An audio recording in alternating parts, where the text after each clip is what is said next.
አንዳንድ ድርጅቶች ከብዙ መከራ አልፈው ስኬታማ ሲሆኑ ይታያል። NVIDIA የሚባለው የቴክኖሎጂ ኩባንያ የሱ መስራች የሆኑ ሰው የንሰን ሃንግ ይባላሉ። መስራችን ፕሬዚዳንትም ናቸው። 60 ዓመታቸው ነው። ለዩኒቨርሲቲ ተመራቂ ተማሪዎች እዛ ንግግር ሲያደርጉ የተናገሯቸው ነገሮች ነበሩ። NVIDIA ያው እንዳልኩት በጣም ትልቅ ኩባንያ ነው። በተለይ እንደዚህ ቺፖችን ፕሮሰሲንግ ዩኒቶችን በማምረት የሚታወቅ ነው እና እሳቸው እዛ ላይ ምን አሉ? በጣም ከባድ ጊዜ አልፈናል፣ ግን በጣም መሰረታዊ የነበሩ በጣም አደገኛ የነበሩ 3 አጋጣሚዎች ነበሩን አሉ። በቃ ከሞት የተረፍንባቸው። አንደኛው ሴጋ ለሚባለው ጌሞች ለሚያመርተው ተቋም የ3D ቺፖችን ለማቅረብ የተፈራረምንበት ኮንትራት ነው አሉ እና ይሄ ኢንዱስትሪ የጌሚንግ ኢንዱስትሪ በአጭር ጊዜ ሲቀያየር የኛ ቺፖች አብሮ መሄድ አልቻሉም እና ኮንትራቱ በቃ ከኮንትራቱ መውጣት ነበረብን።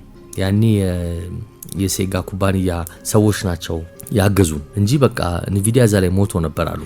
በቃ ማያንሰራራበት። ሁለተኛ ደግሞ የዛሬ 16 ዓመት አካባቢ በሚያመርቷቸው እነዚህ ግራፊክስ ፕሮሰሲንግ ዩኒት ወይም GPU የሚባሉት ላይ ለውጥ አደረጉበትና የረጅም ጊዜ ኢንቨስትመንት አደረግን አሉ እና ግን እንዳሰብነው አልሄደም። በጣም እኛን ኪሳራ ላይ የሚጥለው ነው። ቶሎ የሚከፍል አልሆነም። ሼር ሆልደሮቹ በቃ ወደ ኋላ ማፈግፈግ ጀመሩ። ድርሻው እየወረደ መጣ። ሰው ፍላጎት ያሳያል አልሄደም NVIDIA ላይ። ስለዚህ ይሄም አደገኛ ጊዜ ነበር አሉ። ሶስተኛው ላይ የዛሬ 13 ዓመት ሲሟሟቅ ወደ ሞባይል ገበያው ደግሞ ልንገባ ነበር። ለሞባይሎች የሚሆኑ ቺፖችን ሊያመርቱ ማለት ነው። ግን ያው ፉክክሩ ከባድ ነው።